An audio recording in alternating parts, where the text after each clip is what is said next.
பண்ணாதவங்க சப்ஸ்கிரைப் பண்ணுங்க. அப்படியே பக்கத்துல இருக்க பெல் ஐகானையும் பிரஸ் பண்ணுங்க.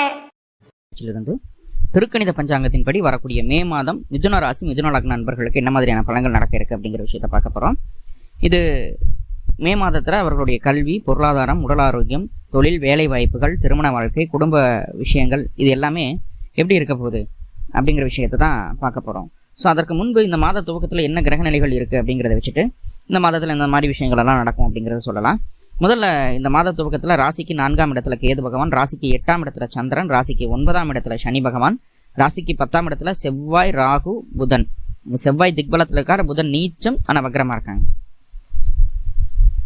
ராசிக்கு 11ஆம் இடத்துல சூரியன் உச்சம் பெற்று சுக்கிரனுடன் இணைந்திருக்கக்கூடிய ஒரு சூழல். ராசிக்கு 12ஆம் இடத்துல குரு பகவான். ஆமாங்க, மே மாதம் 1ஆம் தேதி உங்கள் ராசிக்கு 12ஆம் இடத்துக்கு குரு பயிற்சி ஆகிறார். விரய குருவாக இருக்கக்கூடிய ஒரு சூழல். ஸோ இது என்ன பண்ண போகுது அப்படிங்கிறத பார்ப்போம். இந்த மாதத்தில் முதல்ல உங்களுடைய கல்வி அப்படிங்கிறது எப்படி இருக்க போகுது அப்படின்னு பார்த்துட்டிங்கன்னா 4ஆம் இடத்துல கேது பகவான் இருக்கார். உயர்கல்வி படிக்கக்கூடிய நபர்கள் எல்லாமே இந்த மாதம் கொஞ்சம் அதில் முன்பின் இருக்கிறதுக்கு உண்டான வாய்ப்புகள் இருக்குது. அந்த முன்பின் எதுக்காக வரப்போகுது அப்படின்னா, உங்களுக்கு இது வரைக்கும் என்னென்ன விஷயங்கள் எல்லாம் அந்த உயர்கல்வி சம்மந்தப்பட்ட விஷயங்கள்ல தெரியாமல் இருக்கோ, எதெல்லாம் நீங்கள்லாம் கற்றுக்கணுமோ, உங்களுடைய வளர்ச்சிக்கு எதெல்லாம் தேவையோ அதையெல்லாம் கற்றுக்க வைக்கிறதுக்கு உண்டான வேலையை அந்த கேது பகவான் செய்துட்டு வர்றார். ஏன்னா கேதுவினுடைய வீட்டதிபதி புதன் நீசமாக இருக்கக்கூடிய ஒரு சூழல். ஸோ இது என்ன பண்ணுது அப்படின்னா, நிறைய எஃபர்ட் போட வைக்குது படிக்கிறதுக்கு. நிறைய எஃபர்ட் போட வேண்டிய காலமாக இருக்குது, இல்லைன்னு சொல்லலை. ஆனால் அந்த எஃபர்ட்டெல்லாம் உங்களுக்கு சாதகமாக முடியுமா அப்படின்னு கேட்டால், குருவினுடைய பார்வை வந்தாச்சுங்க உங்கள் ராசிக்கு 4ஆம் இடத்திற்கு. அப்போது அந்த எஃபோர்ட்டெல்லாம் கண்டிப்பாக சாதகமாக முடியக்கூடிய ஒரு சூழ்நிலையை சொல்கிறது. கவலை வேண்டாம் அப்படிங்கிறத சொல்லுது. அதே போல் பிஹெச்டி, எம்ஃபில் இந்த மாதிரிலாம் படிச்சுட்டு இருக்கீங்க, இந்த மாதிரியான ஒரு சூழல்கள் இருக்குது அப்படின்னா, உங்களுடைய 5ஆம் அதிபதி சுக்கிரன் ராசிக்கு 11ஆம் இடத்துல அமர்ந்திருக்கக்கூடிய ஒரு சூழல். எப்போ வரைக்கும் அப்படின்னு பார்த்துட்டிங்கன்னா 19/5/2024 வரைக்கும் உங்கள் ராசிக்கு 11ஆம் இடத்துல இருந்து 5ஆம் பாவத்தை பார்த்து கொண்டு இருக்கக்கூடிய ஒரு சூழ்நிலை. அதுக்கப்புறம் சார் அப்படின்னா, அதுக்கப்புறம் மறுபடியும் ரிஷபத்துக்குள்ள பயிற்சி ஆகிறாரு. ரிஷபத்துலேயும் அந்த சுக்கிர பகவான் அப்படின்னு சொல்லக்கூடிய கிரகம் ஆட்சி பலம் தான், பலமாக தான் இருக்கிறார். அப்படிங்கும்போது அந்த பிஹெச்டி இந்த மாதிரி உயர்கல்விகளாக படிக்கக்கூடிய, மேற்கல்விகளாக படிக்கக்கூடிய நபர்களுக்கு தொந்தரவுகள் ஏதும் இல்லை, சுமூகமாக இந்த மாதம் நகர்ந்துடும் அப்படிங்கிற விஷயங்களை சொல்லுது. கூடவே நம்ம என்னென்னவெல்லாம் திங்க் பண்ணுறோமோ, என்னென்னலாம் செயல்படுத்தணும்னு நினைக்கிறோமோ, அந்த காரியங்கள் எல்லாம் ரொம்ப பக்குவமான திட்டத்தோடு செயல்படுத்தி ஜெயிக்கக்கூடிய ஒரு அமைப்புகளையும் சொல்லுது அப்படிங்கிறத சொல்லுது. இப்போ ஆரம்ப கல்வி குழந்தைகளுக்கு எப்படி இருக்கும் அப்படின்னா, எப்பவுமே மிதுன ராசி மிதுன லக்னமாக இருந்துச்சு அந்த டைமில் பிறந்துட்டோம் அப்படின்னாவே ஆரம்ப கல்வி அப்படிங்கிறது சின்ன சின்ன ஆக்சிலேஷன் இருந்துகிட்டே தான் இருக்கும். இது இயல்பாகவே மிதுனத்துக்கு இருக்கக்கூடிய ஒரு அமைப்பு. 2 நாள் நல்லா படிப்பாங்க, 2 நாள் படிக்க புக்கு பக்கமே போக மாட்டாங்க, பார்த்தா விளையாண்டுக்கிட்டே இருப்பாங்க. அது அந்த லக்னத்துக்கே உண்டான ஒரு விஷயம். ஆனால் இந்த மாதம் அந்த சந்திரன் அப்படின்னு சொல்லக்கூடிய கிரகம் 8ஆம் இடத்துல இருக்கும்போது இந்த மாதமானது துவங்குது. அப்போது இங்கே என்ன நடக்க போகுது அப்படின்னா, அடிப்படை கல்வி ஆரம்பம் 8வது வரைக்கும் இருக்கக்கூடிய குழந்தைகளை நல்லா கவனமாக பார்த்துக்கணும், படிக்க வைக்கிறதுக்கு உண்டான வேலைகள்லாம் செய்யணும். ஏன்னா எடுத்ததையுமே ஏன் படிப்பை சொல்கிறோம் அப்படின்னா, ஆல்மோஸ்ட் இப்போல்லாம் எக்ஸாம்ஸ் நடந்துட்டு இருக்குது, மேலே லீவ் விட்டுருவாங்க. அப்போ நீங்கள் என்ன பண்ணுவீங்க, எக்ஸ்ட்ராவாக வேறு ஏதாவது கற்றுக்க வைக்கலாம் அப்படிங்கிற ஒரு சிந்தனையெல்லாம் இருக்கும். ஸோ அதுக்காக இந்த விஷயத்தை முதல்ல சொல்கிறோம். அடுத்ததாக பார்த்துட்டோம் அப்படின்னா, உடல் ஆரோக்கியம் எப்படி இருக்க போகுது அப்படின்னா, இது வரைக்கும் 4ஆம் இடத்துல கேது பகவான் இருந்து குருவினுடைய பார்வை இல்லாமல் அமர்ந்திருக்கக்கூடிய ஒரு சூழல் இருந்தது. இப்போ அந்த குருவின் பார்வை 4ஆம் இடத்துக்கு கிடைக்கக்கூடிய ஒரு அமைப்பு. 4ஆம் அதிபதி என்னதான் நீசமாக இருந்தாலும் அடுத்தடுத்து வரக்கூடிய நாட்களில் அவர் 11ஆம் இடத்துக்கும் 12ஆம் இடத்துக்கும் பின்பு ஆட்சி பலம் அடையக்கூடிய ஒரு அமைப்பும் வரப்போகுது. முதல் 10 நாட்களுக்கு சற்று உடல் நிலையில் மந்தத்தன்மை காணப்படும். அதுக்கப்புறம் சரியாயிடுங்க, ஒன்றும் கவலை இல்லை. முதல் 10 நாட்களுக்கு தான் தொந்தரவு, அதுக்கப்புறம் நல்லா இருக்க போகுது அப்படிங்கிறத சொல்லுது. முடிந்த அளவு இயற்கையாக உணவுகளை எடுத்துக்கொள்ள வேண்டிய ஒரு சூழல் உண்டு மிதுனத்திற்கு. ஏன்னா ஃபாஸ்ட் ஃபுட்டெல்லாம் அவாய்ட் பண்ண வேண்டிய ஒரு சூழ்நிலை இருக்குது. காய்கறிகளை, பழங்களை, ஜூஸ் இந்த மாதிரிலாம் தாராளமாக எடுத்துக்கிடலாம். அது எங்கே வேணாலும் சாப்பிடுங்க, ஒன்றும் பிரச்சனை இல்லை. ஸோ உடல் ஆரோக்கியம் அப்படிங்கிறது முதல் 10 நாட்களுக்கு கொஞ்சம் சிரமமாக இருக்குது, அதுக்கப்புறம் நல்லா இருக்க போகுது அப்படிங்கிறது சொல்லுது. அதே போல் தொழில் எப்படி இருக்குது சார், சுயதொழில் பண்ணிட்டு இருக்கேன், எப்படி சார் இருக்க போகுதுன்னா, 10ஆம் இடத்துல ராகு இருக்குதுங்க, நல்ல விஷயம்தான். உங்கள் ராசிக்கு 11ஆம் அதிபதி அப்படின்னு சொல்லக்கூடிய செவ்வாய் உங்கள் ராசிக்கு 10ஆம் இடத்துல, செவ்வாய் திக்பலம் ஆயிட்டார். மோஸ்ட் பவர்ஃபுல் பிளேஸ் அப்படின்னு சொன்னால் செவ்வாய்க்கு அது 10ஆம் இடம். இப்போ 10ஆம் இடத்துல செவ்வாய் இருக்கிற உங்கள் ராசிக்கு 6 கூடிய ஒரு 10ல் இருக்கார். இப்போது தொழில் உங்களை போல வேறு யாரும் செய்ய முடியாது. அந்த அளவுக்கு ஸ்ட்ராங்காக சூப்பராக செய்து எந்த ஒரு விஷயத்தை எடுத்தாலும், எவ்வளவு போட்டிகள் வந்தாலும் அதை ஜெயித்து காட்டக்கூடிய வல்லமை உங்களுக்கு உண்டு. தொழில் சொந்தமாக நிறைய பயணங்கள் மேற்கொள்ள வேண்டிய சூழல் இருக்கும். தொழிலை முன்வைத்து சகோதர வழி உறவுகள்னால தகராறுகள் வர்றதுக்கு வாய்ப்புகள் இருக்குது, சண்டை சச்சரவுகள் வர்றதுக்கு வாய்ப்புகள் இருக்குது.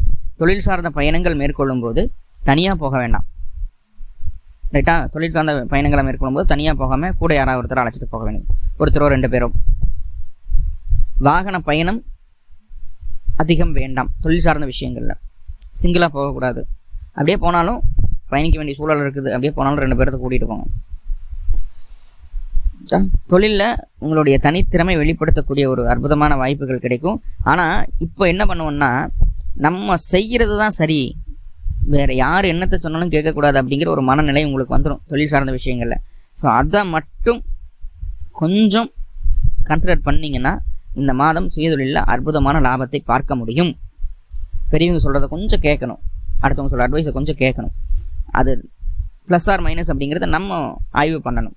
பண்ணி ஒரு விஷயத்தை செய்யும்போது கண்டிப்பாக உங்களுக்கு சக்ஸஸ், நினச்சி பார்க்க முடியாத வெற்றி உங்களுக்கு காத்துட்ருக்குது அப்படின்னே சொல்லிடலாம். இதுதான் வேலை. வேலை அப்படின்னு சொல்லும்போது 6ஆம் பாவம், 6ஆம் பாவாதிபதி செவ்வாய் ஆகி அவர் போய் 10ல் திக்பலம் அடைகிறார். அப்போது சுயதொழில் செய்துட்டு இருக்கக்கூடிய நபர்கள் நல்லா இருப்பாங்க அப்படின்னு சொல்லிட்டு தொழில் அலைச்சல் பார்த்தாச்சு. ஆனால் வேலையில் இருக்கக்கூடிய நபர்களுக்கு எப்படி இருக்க போகுதுன்னா, வேலையை விட்டுட்டு ஏதாவது சைட் பிஸ்னஸ் ஏதாவது பண்ணுவோமா, இல்லை வரக்கூடிய சம்பளம் 10ல் வேறு ஏதாவது புதிய முயற்சிகள் செய்வோமா அப்படின்னு நினச்சிட்டு இருந்தீங்க. இப்போ அதை செயல்படுத்துறதுக்கு உண்டான சந்தர்ப்ப சூழ்நிலை அமைஞ்சிருச்சு அப்படின்னு நினைப்பீங்க. அந்த விஷயத்தை செய்தும் காட்டக்கூடிய ஒரு அமைப்பு.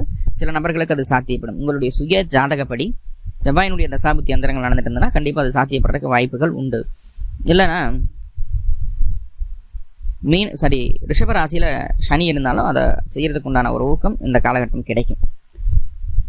So right. அப்போது வேலையில் இன்ட்ரெஸ்ட் இருக்காதா சார் அப்படின்னா அப்படிலாம் கிடையாதுங்க. வேலையில் பயங்கர இன்ட்ரெஸ்ட்டாக இருக்கும். அந்த சம்பாத்தியம் பார்த்தாமல் புதுசாக ஏதோ ஒன்று ஆரம்பிக்கலாம் அப்படிங்கிற ஒரு எண்ணம் வரும். புதுசாக ஏதோ இன்வெஸ்ட்மெண்ட் பண்ணுவோம், என்ன ஆகிடப்போகுது அப்படிங்கிற ஒரு எண்ணம் வரும். ஸோ உங்களுடைய சுய ஜாதக ஆய்வுப்படி உங்களுக்கு பிஸ்னஸ் செட் ஆகுமா, சுயதொழில் செட் ஆகுமா அப்படிங்கிறத பார்த்துட்டு அதுக்கப்புறம் சில விஷயங்களில் இறங்குறது சரி அப்படிங்கிறது அடியானுடைய கருத்து. அதுதான் பொருளாதார நிலை எப்படி இருக்கும். பொருளாதார நிலை, குரு அப்படின்னு சொல்லக்கூடிய பொருளாதார கிரகம் ராசிக்கு 12ஆம் இடத்துக்கு போயாச்சு. 7-10 அதிபதி 12ஆம் இடத்துக்கு போயாச்சு. பொருளாதாரம் அப்படிங்கிறது சற்று மந்த நிலையை சந்திக்க வேண்டிய ஒரு சூழ்நிலை உண்டு. சுப செலவுகள் அதிகரிக்கக்கூடிய ஒரு காலகட்டம். அப்போது சம்பாதிக்கிற காசு சுப செலவுகளுக்கு போயிடும். நல்லபடியான நல்ல விஷயத்துக்காக செலவு செய்யக்கூடிய ஒரு அமைப்புக்குள்ளே போயிடும். ஆனால் கெட்ட விஷயத்துக்கு போகாதுங்க, கவலைப்பட வேண்டாம். ஸோ அது ஒரு நல்ல அமைப்பு தான். ஆனால் சேமிக்க முடியாது அப்படிங்கிற ஒரு விஷயத்த இங்கே சொல்லுது. அப்போது இப்போ நம்ம என்ன பண்ணணும், கோல்டு ரேட் எவ்வளோ ஒரு நாள் ஏறிட்டு போகுது, ஒரு சீட்டு போடுவோம், ஃபண்டு போடுவோம், இந்த மாதிரி இல்லை ஒரு கோல்டில் இன்வெஸ்ட்மெண்ட் பண்ணுவோம், ஒரு நிலம் வாங்குவோம். ஸோ இந்த ஒரு ஸ்ட்ராட்டஜிக்குள்ளே போகிறது நல்லது. ஏன்னா கையில் காசு வச்சுருந்தீங்கன்னா அனாவசியமான செலவுகள் வரும், அது தேவையில்லாத செலவுகளாக மாறும். ஏன்னா என்ன தான் உங்களுக்கு குரு அப்படின்னு சொல்லக்கூடிய சுபகிரகமாக இருந்தாலும் உங்களுடைய ராசி லக்னத்திற்கு அவர் பாதகாதிபதி. அப்போ பாதகத்தையும் சேர்த்து தான் செய்வார். கையில் காசு இருந்தால் சும்மா இருக்கக்கூடாது, போய் டக்குன்னு போய் வாங்கி வச்சிடணும் அப்படிங்கிறத மைண்டில் வச்சுக்கோங்க. திருமண வாழ்க்கை சார் ரொம்ப ரொம்ப ரொம்ப ரொம்ப முக்கியமான விஷயம். ஏன்னா உங்களுடைய ராசி லக்னத்திற்கு 7ஆம் அதிபதி அப்படின்னு சொல்லக்கூடிய குரு இந்த மாதம் 1ஆம் தேதி உங்கள் ராசிக்கு 12ஆம் இடத்துக்கு பயிற்சி ஆகிறார். கணவன் மனைவிக்குள்ள தேவையில்லாத கருத்து வேறுபாடுகள் வர்றதுக்கு வாய்ப்புகள் அதிகமாக இருக்குது. வாழ்க்கை துணைக்கு வேலை சம்மந்தமான ஏதாவது பிரச்சனைகள் இருந்ததுன்னா அந்த பிரச்சனைகள் நீங்கும். வேலை கிடைக்காதவங்களுக்கு வேலை கிடைக்கும், அதெல்லாம் நல்ல விஷயமா இருக்குது. பொருளாதார ரீதியாக இருந்து வந்த தடை தாமதங்கள் படிப்படியாக குறையக்கூடிய ஒரு சூழல். இந்த வாழ்க்கை துணை வேலைக்கு போயிடுச்சுன்னா கையில் காசு வந்துடும், சம்பாத்தியம் வந்துடும் இல்லையா? அப்போ ஆட்டோமேட்டிக்காக பொருளாதாரம் மேம்படக்கூடிய அமைப்பு. உங்களுக்கும் உங்களுடைய வாழ்க்கை துணைக்கும் இடையே உண்டான அந்த ஊடல் அது கொஞ்சம் மிஸ் ஆகும். இந்த மாதம் கொஞ்சம் மிஸ் ஆகும். 31ஆம் தேதி தான் புதன் உங்கள் ராசிக்கு 11ஆம் இடத்துலேருந்து 12ஆம் இடத்துக்கு பயிற்சி ஆகிறார். உங்களுடைய 7ஆம் அதிபதியான குரு கூட கூடுறாரு. அப்போ இந்த மாதம் கொஞ்சம் மந்தமாக இருக்குது. அடுத்த மாதம் ரொம்ப சுபிட்சமாக இருக்குது கணவன் மனைவிக்குள்ள இருக்கக்கூடிய அந்யோன்யம் அப்படிங்கிறது. ஸோ அது அடுத்த மாத பலன் தான் நம்ம பார்ப்போம், அல்லது அடுத்த மாதம் சரியாக இருக்குன்னு நம்புங்க. இப்போ கொஞ்சம் விட்டு கொடுத்து போக வேண்டிய ஒரு சூழ்நிலை. காரணம் என்ன அப்படின்னா இதுதான், குரு அப்படின்னு சொல்லக்கூடிய 7ஆம் அதிபதி ராசிக்கு 12ஆம் இடத்துல போய் அமரக்கூடிய ஒரு அமைப்பு. ஸோ அது போக வேறு ஏதாவது பிரச்சனைகள் இருக்கா சார்னா வேறு ஒன்றும் கிடையாது. அவங்களுடைய வேலையை அவங்கள ஃப்ரீயாக செய்ய விடுங்க, போதுமானது. அதுதான் ரைட். ஓகே, உடல் ஆரோக்கியம் பார்த்தாச்சு. திருமணமாக ஆகாதவங்களுக்கு திருமணம் ஆகுமா அப்படின்னா அந்த வியாழ நோக்கம் அப்படிங்கிற விஷயம் இருக்கு இல்லையா, அது ராசிக்கு 12ஆம் இடத்துக்கு குரு போகும்போது வியாழ நோக்கம் இல்லாமல் போய்விடுகிறது.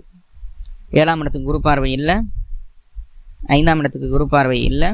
அப்படிங்கும்போது திருமணத்துக்கு உண்டான ஒரு சூழ்நிலை இந்த காலகட்டம் சொல்லலை. ஆனால் உங்களுடைய சுய ஜாதகப்படி 5ஆம் இடமும் 7ஆம் இடமும் தொடர்பு பெற்று தசாபுத்தி அந்தரங்களாக வரும்போது கண்டிப்பாக திருமணம் உண்டு. இல்லைன்னா 2-7 தொடர்பு இருந்தாலும் போதுமானது. கண்டிப்பாக திருமணம் உண்டாகும். அந்த குருபலன் அப்படிங்கிறது வந்து திருமணத்தை எந்த விதத்திலையும் முடிவும் செய்யாது, எந்த விதத்திலையும் பாதிக்கவும் செய்யாது அப்படிங்கிறத புரிஞ்சுக்கோங்க. குடும்பத்துக்குள்ளே கொஞ்சம் சின்ன சின்ன கருத்து வேறுபாடுகள், கருத்து மோதல்கள், இது வந்து என்னென்னா ரொம்ப ஈகோ பார்க்கறதுனால, கொஞ்சம் வெட்டுன்னு பேசுறதுனால, அடுத்தவங்க சொல்கிற விஷயத்த நம்ம காது கொடுத்து கேட்காம இருக்கிறதுனால சின்ன சின்ன சங்கடங்கள், தொந்தரவுகள் வரும். அதான் உறவுகிட்ட ஜாக்கிரதையாக இருங்கன்னு ஆல்ரெடி சொல்லியிருக்கேன். அதுவும் சகோதர வழி உறவுகிட்ட ரொம்ப ஜாக்கிரதையாக இருக்கணும். நிலம், வீடு, சொத்து சம்மந்தமான விஷயங்கள், சொத்து பாக பிரிவினை சம்மந்தமான விஷயங்கள் இருக்குது. அதெல்லாம் பேச்சுவார்த்தைகள் வருது அப்படின்னா அதை கொஞ்சம் தள்ளி வைக்கிறதுனால இந்த மாதம் அதுக்கு சாதகமான மாதமாக இல்லை. அப்போ நிறைய பாசிட்டிவ் பார்த்துட்டோம், சின்ன சின்ன நெகட்டிவ் இருக்குது. இப்போ நெகட்டிவை பாசிட்டிவாக மாற்றிக்கிறதுக்கு என்ன சார் பண்ணுறது அப்படின்னு கேட்டால் சிம்பிளுங்க. அருகில் இருக்கக்கூடிய பைரவர் கோவிலுக்கு சென்று பைரவுக்கு 2 நல்லெண்ணெய் தீபம் போட்டு வழிபாடு பண்ணிட்டு வாங்க. எப்போ பண்ணணும்னா பிறந்த கிழமை அன்னைக்கும் பிறந்த நட்சத்திரத்தன்னைக்கும் இந்த வழிபாடை பண்ணிட்டு வாங்க. மேலும் தகவலுக்கு எங்கள் சேனலை மறக்காமல் சப்ஸ்கிரைப் பண்ணுங்கள். நன்றி.